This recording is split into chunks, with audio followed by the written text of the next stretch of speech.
தானத்தில் சிறந்த போரு தானம் எது என்று கேட்டால், தானத்தில் சிறந்த போரு தானம் எது என்று சொன்னால் என்ன சொல்வீங்க?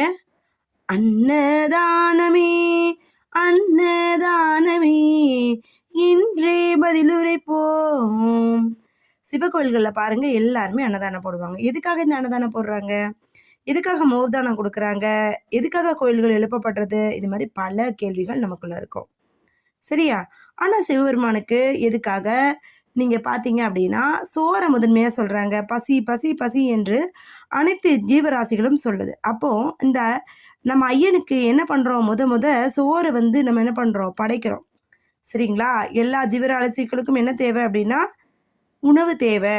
ஓகே. அப்போ அந்த உணவை கொடுக்கறதுக்கு அப்போ அப்பா என்ன சொல்கிறாரு? ஏன்பா, நான் ஒரு நாள் கேட்டேன், அப்பா உன்னுடைய இந்த ஆட்டை எப்பப்பா நிற்கும்னு கேட்டேன்.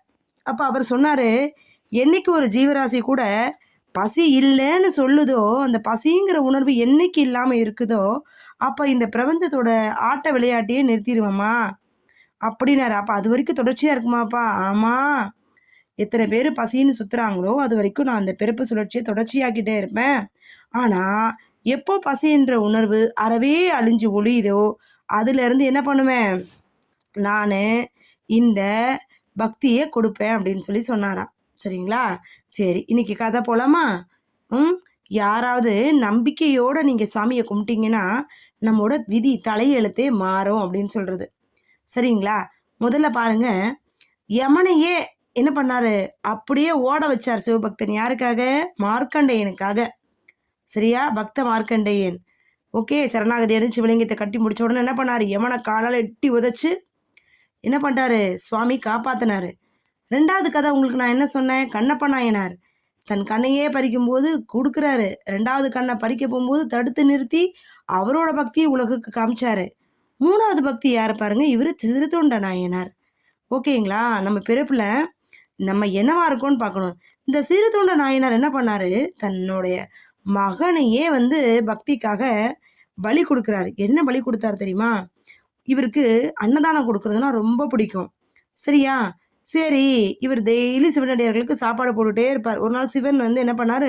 ஒரு வயசான ஒரு அடியார் ரூபத்தில் வந்தாராம். வரும்போது எனக்கு சாப்பாடு வேணும், ஆனால் ஒரு கண்டிஷன், எனக்கு 6 வயசு பையனோட கறியை நீங்கள் சமைச்சு போடணும்னாராம். அப்போ என்ன பண்ணார்? யாரை 6 வயசு பையனை கொல்ல முடியும்? சரி, இவருக்கு ஒரு பையன் இருக்கான். அந்த பையன் வந்து சீராளன். சரியா?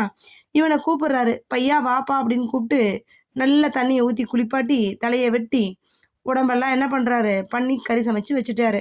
சாப்பிடும்போது சிவபெருமான் கூப்பிட்றாரு, அப்பா உன் பையனை கூப்பிடுங்கிறாரு. இவர் சொல்கிறாரு, அதுதான் ஐயனே சாப்பிட்றீங்க அப்படிங்கிறாரு. உன் பக்தியை உலகுக்கு தெரியப்படுத்துறதுக்காக தான் இந்த விளையாட்டே நடத்தினாப்பா அப்படின்னு சொல்லிட்டு அந்த இறந்து போன அந்த மாண்டு போன அந்த சிறுவனை உயிர்ப்பிச்சாராம். இது என்ன கலிகாலத்தில் நடக்குமா? இதெல்லாம் கட்டுக்கதை தானா அப்படின்னு பார்த்தீங்கன்னா, கட்டுக்கதை மாத்திரம் அல்ல, இன்றும் கண்டிப்பாக நடக்கும். நிஜமாவா? நடக்குமா? நான் உதாரணம் சொல்கிறேன் கேளுங்களேன். என்ன நிறைய பேர், நீ என்ன அவ்வளோ பெரிய பக்திமானான்னு கேட்பாங்க. நான் சொல்வேன் என் அப்பாவை பற்றி, என்ன ஒருத்தர் என்ன பண்ணான்? எனக்கு கல்யாணம் பண்ணிக்கிறியான்னு கேட்டான். நான் என்ன சொன்னேன்? உனக்கு நடந்த ரகசியத்தெல்லாம் சொல்லுன்னு கேட்டான்.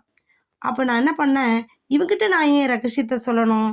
கழுத்துல ருத்ராட்சை போட்டிருக்கான், இவங்கிட்ட பொறுமை இல்லை, கோவப்படுறான். ஆனால் இவங்கிட்ட நான் ஏன் தெரியப்படுத்தணும்? அப்போ தான் என்ன பண்ணேன்?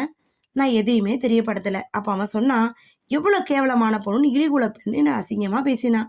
அதையும் பொருட்படுத்தவே இல்லை. நான் யார் என்னை அடித்தாலும் சரி, கொன்னாலும் சரி, திட்டினாலும் சரி, நான் சொல்கிற ஒரே நாமம் நமசிவாய தான். அவன் என்னை செங்கலை வச்சே தலையில் அடிக்கும்போது நமசிவாய நமசிவாய நமசிவாய நமசிவாய சொல்லிட்டே இருந்தேன். இது என்ன பைத்தியமாண்ணா? நீ சொல்லிட்டு போ. அப்புறம் 2 பேர் பண்ணாங்க. இவ ஒரு பைத்தியம் அப்படின்னு சொல்லிட்டு இவங்க மந்திரவாதிங்க. அப்பவும் நான் பயந்தா போனேன்.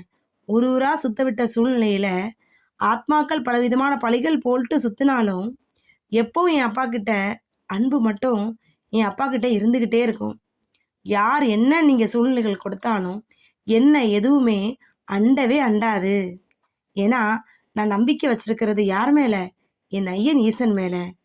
அந்த நம்பிக்கைக்கு பார்த்தீங்களா, கண்டிப்பாக சிறுத்தொண்டு நாயனாருக்கு ஈசன் கொடுத்தார் இல்லையா? அதே மாதிரி உங்களுக்கும் நல்லது நடக்கும். நம்புறீங்களா? நம்பிக்கையோட பக்தி செய்யுங்க. பக்தி செய்கிறவங்களுக்கு ஈசன் கலியுகத்திலும் உங்கள் நம்பிக்கைக்கேற்றவாறு முன்னே நின்று தரிசனம் கொடுப்பார், ஆசீர்வாதங்கள் கொடுப்பார், அனைத்தையும் செய்வார். பாட்டு பாடுறோம்ல, சுவாமியை கும்பிட்றவங்களுக்கு தீட்டு யாதுங்க. ஆனால் ஒருத்தர் சொன்னான், பயம் அவனுக்கு, நான் அங்கே பாட்டு பாடினா அவனுக்கு சக்தியெல்லாம் போயிடுமோ, ஒருவேளை அவன் குற்றவாளியாக்கப்படுவானோன்னு பயந்துட்டு நீ போய் பாட்டு பாடாதேன்னு சொன்னான். ஆனால் அன்னைக்கு நான் முழிச்சிருந்து என் அப்பாவோட நாமத்தை சொல்லிட்டே இருந்தேன். அது மாதிரி உங்களுக்கு எத்தனை பேர் சதி செஞ்சாலும், எத்தனை பேர் உங்களை பற்றின விஷயங்களை செய்ய மறந்தாலும், சொல்ல மறந்தாலும், அந்த உண்மையான பக்தியை யாரிடத்திலும் நம்ம என்ன செய்ய முடியாது, மறக்க முடியாது. அந்த பக்தி வெளிவந்தே தீரும். சரிங்களா?